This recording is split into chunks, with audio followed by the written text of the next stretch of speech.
tua graça que liberta, é tua graça que me cura, é tua graça que sustenta-me. Gostaria de convidar vocês a abrir a Bíblia no livro de 2 Coríntios, no capítulo 12.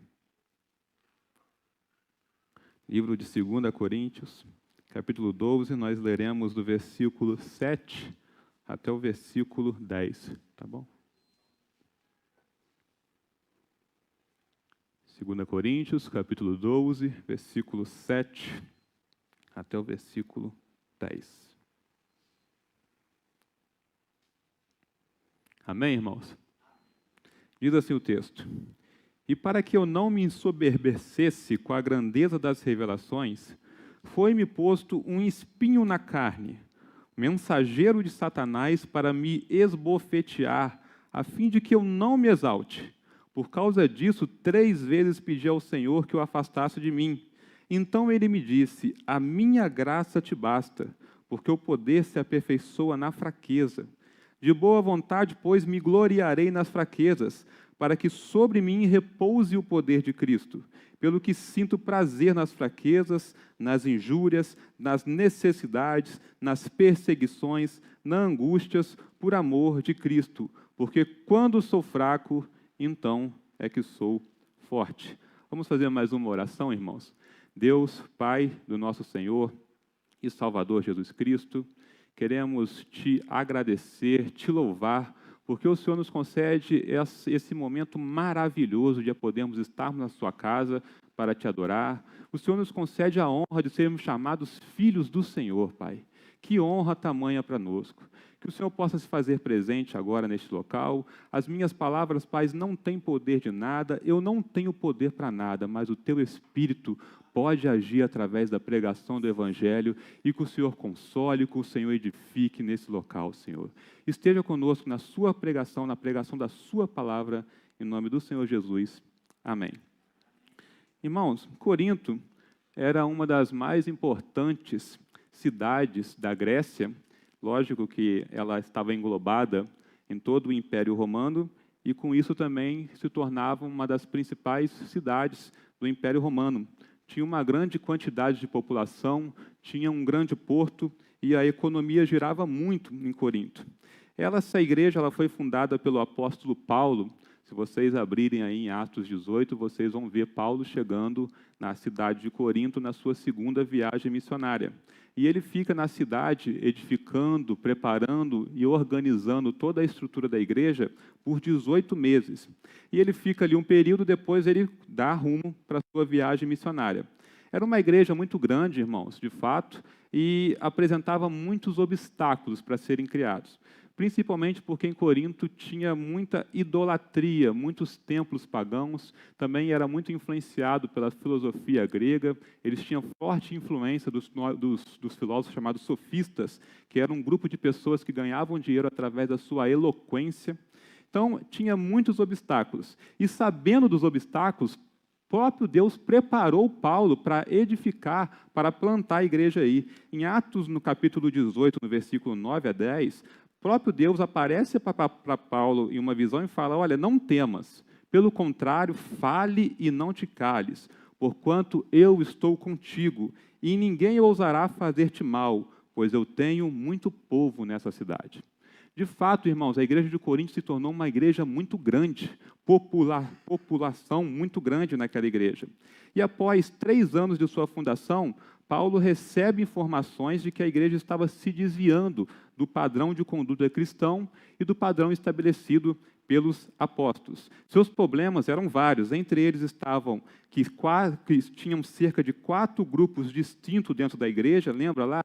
Uns diziam que era de Paulo, outros diziam que era de Apolo, outros diziam que era de Cristo. Tinha problemas com imoralidade, tinha um membro da igreja que estava morando com a esposa do seu pai. Ou certo, a madrasta era compartilhada com seu pai e o filho. E a liderança estava em silêncio diante dessa situação. Um membro da igreja estava processando o outro na justiça secular. Outro membro frequentava cultos pagãos. Haviam discussões sobre carnes sacrificadas a ídolos, visto que as pessoas que vendiam carne em Coríntios geralmente levavam as carnes para serem sacrificadas e depois colocavam para vender. Aí havia uma discussão acerca disso. Problemas relacionados ao culto, principalmente pelas mulheres que não aceitavam a autoridade estabelecida no culto, problemas relacionados à Santa Ceia. As pessoas, na hora da Santa Ceia, alguns chegavam primeiro e entornavam no vinho e na comida. Aí os outros chegavam, já os irmãos já estavam todos bêbados, fartos de comida, e as pessoas não tinham mais vinho e comida ali para fazer a sua ceia. Muitos problemas com irmãos com raiva um dos outros, problemas com o uso dos dons espirituais. Um grupo de pessoas não acreditava na ressurreição. Então, eles não acreditavam que Cristo havia ressuscitado. Então, vocês podem ver que só problemas tranquilos de serem resolvidos, né? Uma igreja bem tranquila para se pastorear, né? Vocês podem perceber que Paulo teve bastante trabalho com essa igreja. E não foi pouco, não, irmãos. Paulo teve que escrever 4 cartas para a igreja de Corinto. Uma primeira carta, nós não temos conhecimento, ela se perdeu. Era uma carta com algumas advertências em si. A segunda carta é a carta de 1 ao Coríntios, onde vocês podem ver que Paulo discute sobre todos esses problemas aí. Só que quando a igreja recebe essa segunda carta, ela não se converte em si.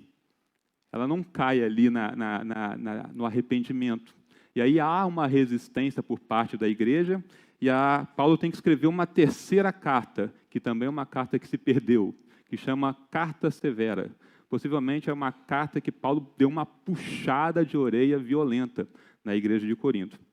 Depois dessa carta, aí sim a igreja se arrepende dos seus maus caminhos, e quando Paulo recebe a notícia que a igreja estava caminhando bem, ele escreve a segunda carta aos Coríntios, que é a 4ª carta, fazendo algumas advertências, tratando ali de alguns temas, e no núcleo que nós estamos, a partir do capítulo 10, Paulo vai precisar também defender o seu apostolado, porque tinha pessoas infiltradas dentro da igreja de Coríntios que falavam que Paulo não era apóstolo.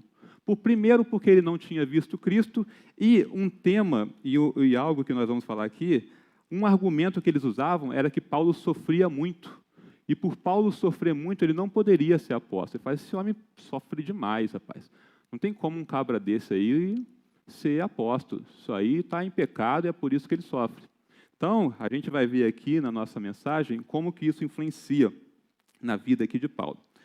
No nosso texto, irmãos, no versículo 7, nós temos aí: para que eu não me soberbecesse com a grandeza das revelações, foi-me posto um espinho na carne.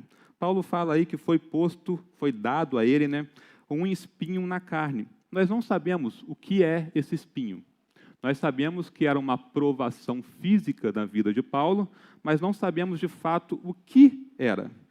Alguns comentaristas costumam defender que esse espinho era o cabeça desse grupo que estava pregando contra o apostolado de Paulo, por isso que ele chama de mensageiro de Satanás.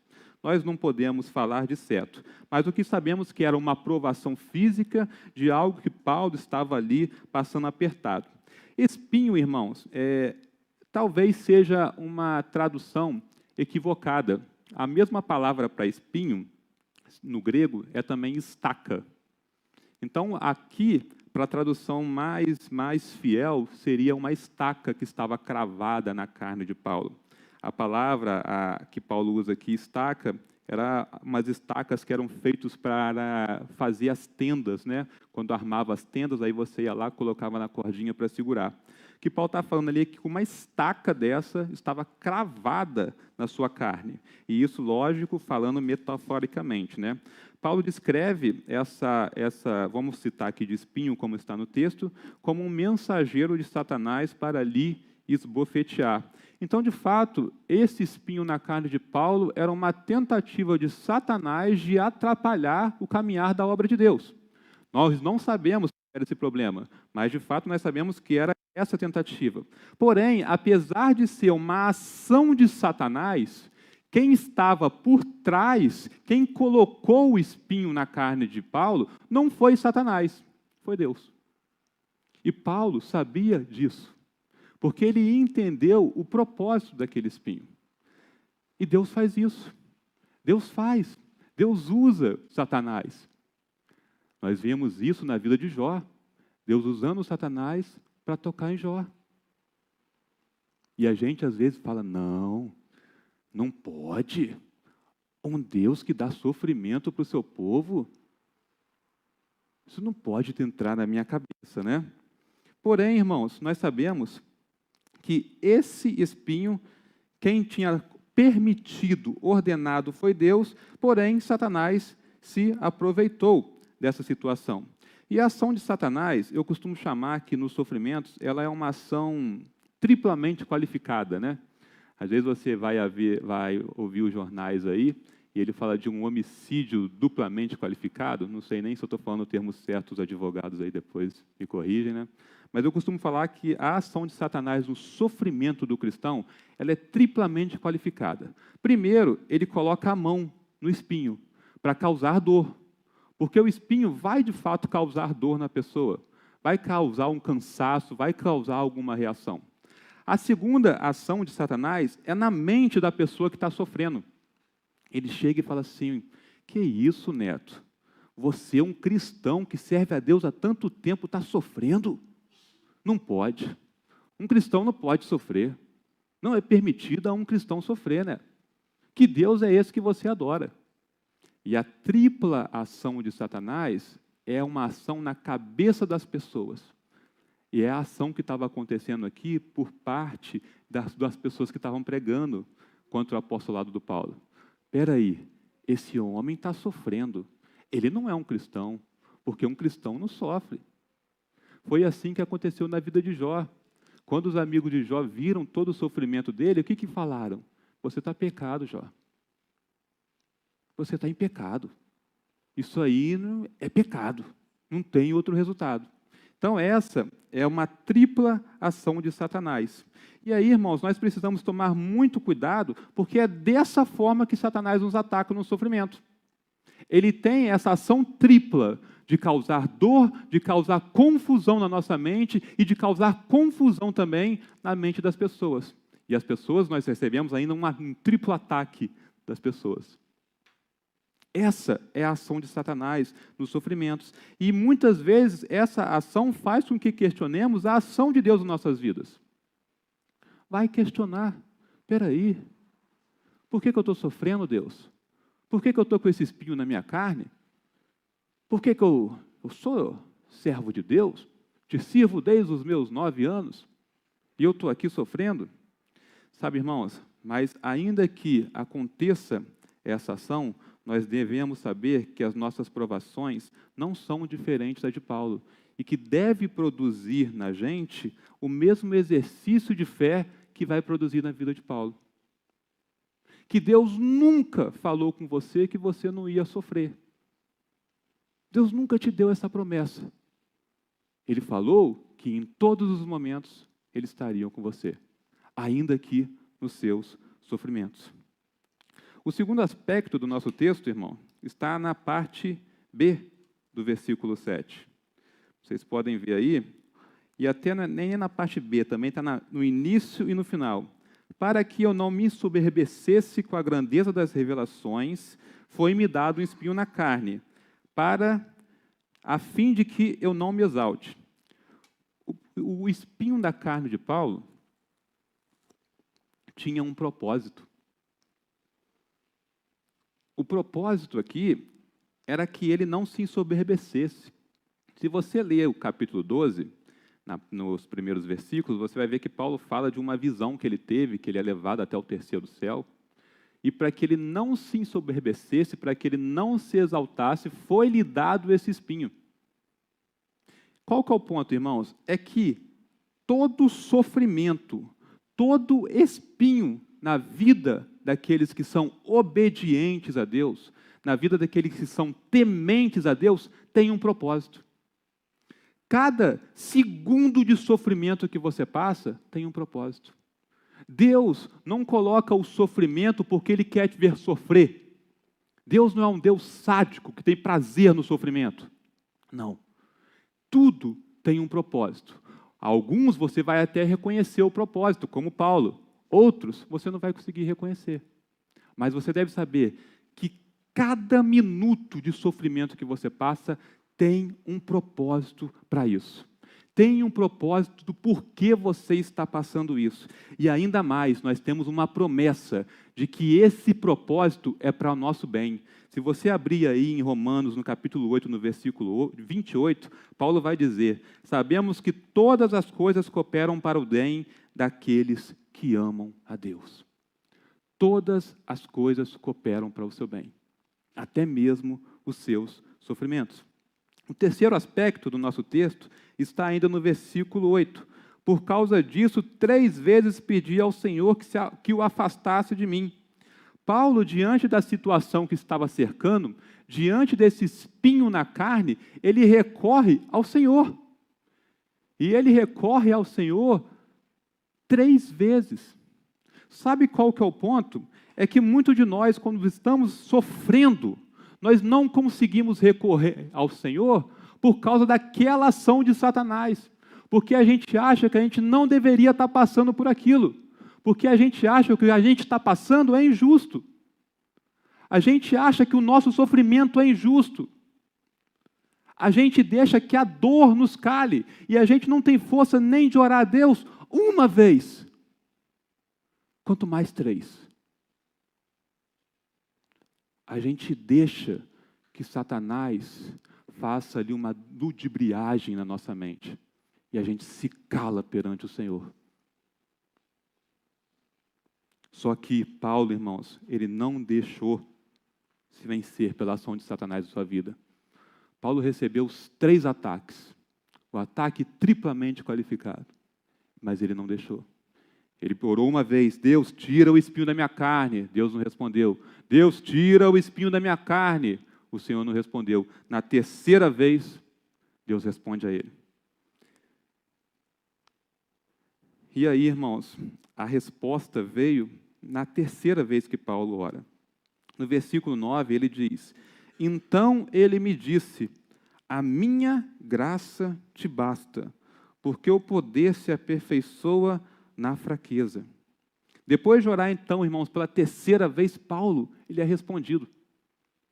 Só que a resposta do Senhor não veio de acordo com a vontade dele. Paulo orava: Deus, tira o espinho. A resposta foi: não, a minha graça te basta. Sabe o que é interessante, irmãos? Quando a resposta de Deus vem ao contrário daquilo que queremos, aí que a gente vai entender o que é fé.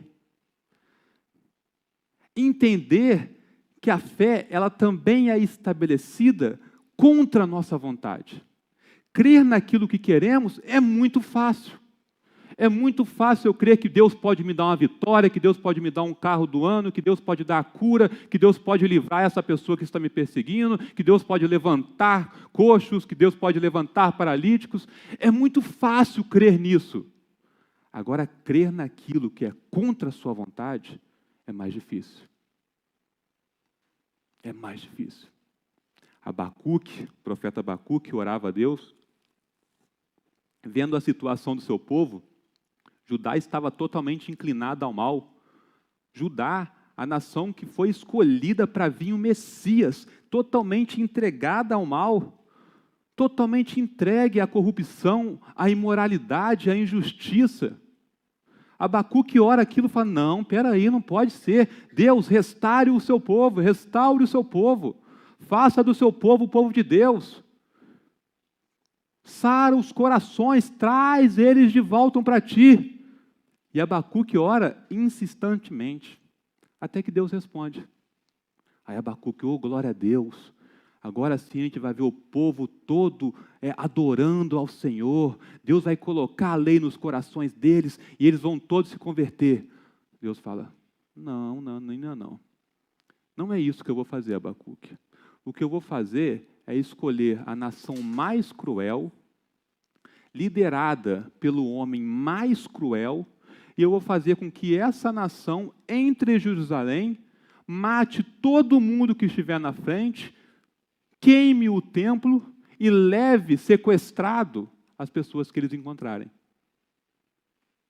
E aí? É fácil crer na palavra de Deus? Na semana passada, vocês viram aí que o grupo terrorista Hamas invadiu Israel e fez algo parecido que Nabucodonosor fez. Só que, graças a Deus, Israel pôde se defender para evitar uma tragédia maior. Na época de Nabucodonosor, Israel não pôde fazer nada. Porque contra eles, né, tinha um agravame, pesava a mão de Deus. Abacuque entra em crise diante dessa resposta. Espera aí, Deus. O Senhor está falando que o Senhor vai escolher uma nação cruel, liderada por um homem sanguinário, para você disciplinar o seu povo. Eu não estou entendendo. Deus responde a Abacuque: você não vai entender. Lembra que eu falei em que em alguns momentos a gente não vai entender o propósito? Você não precisa entender. O que você precisa é confiar. Que isso é para o bem da nação. Você sabe por quê, Abacuque? E aí tem a famosa frase: porque o justo vai viver pela sua fé. Abacuque 2, capítulo 4.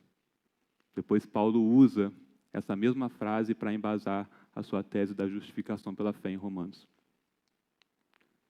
Aí é que é mostrado o que é fé. É quando a palavra de Deus, quando a resposta de Deus vem contra aquilo que não queremos ouvir. Vem contra a nossa vontade. O conteúdo da resposta de Deus, a graça suficiente de Deus. Paulo orava, pedia: Deus, tira de mim esse espinho. E Deus responde: não, eu não vou tirar. Sabe por quê? A minha graça é suficiente. Deus está ensinando para Paulo que a graça dele é suficiente para a vida dele. Irmãos, eu imagino que muitos de vocês tenham orações para Deus, tenham petições. Eu imagino que muitos de vocês tenham espinhos na sua carne. Eu não sei qual é o espinho e nem preciso saber, mas eu creio que possa ter milhares de espinhos. Pode ser na sua área econômica, na sua área familiar, uma pessoa que te persegue no trabalho, uma doença até mesmo para a morte, que você está orando insistentemente para Deus. E se a resposta de Deus para a sua vida hoje é que a graça dele te basta? Que ele não vai tirar isso de você. Que você vai permanecer com espinho na carne, porque a graça dele te basta. A pergunta que deve ser feita é: ela te basta? Ela te é suficiente? Se Deus te desse o não, a graça de Deus seria suficiente para a sua vida? Se Deus tirasse tudo de você, como fez com Jó, a graça dele seria suficiente para te manter de pé? Devemos nos perguntar isso, irmãos. A graça de Deus, ela é muito mais fácil de entender do que de viver. É muito mais fácil eu entender a suficiência da graça do que de viver de fato. Principalmente para as pessoas que confiam no seu próprio ego, que confiam no seu próprio eu. Porque quando a graça de Deus é suficiente para nossas vidas, nós somos ensinados a confiar em Deus. É retirado um pouquinho do confiar do homem e colocado mais o confiar de Deus. No versículo 9 e no versículo 10, Paulo vai mostrar o resultado do confiar na graça de Deus. Então ele me disse: a minha graça te basta, porque o poder se aperfeiçoa na fraqueza. E Paulo fala de boa vontade, pois, mas me gloriarei nas fraquezas, para que sobre mim repouse o poder de Cristo. Pelo que sinto prazer nas fraquezas, nas injúrias, nas necessidades, nas perseguições, nas angústias, por amor de Cristo, porque quando estou fraco, então é que sou forte. Paulo entendeu, irmãos, que a graça de Deus era suficiente para a vida dele. Paulo entendeu que nada mais importava ao seu lado. Não importava os sofrimentos que ele ia passar, porque a graça de Deus, de fato, estava sendo suficiente. porque o poder de Deus, ele era aperfeiçoado a cada sofrimento que Paulo passava. A cada dor que Paulo passava a não confiar mais no seu eu e a confiar em Cristo. E isso era fortificante para a sua alma.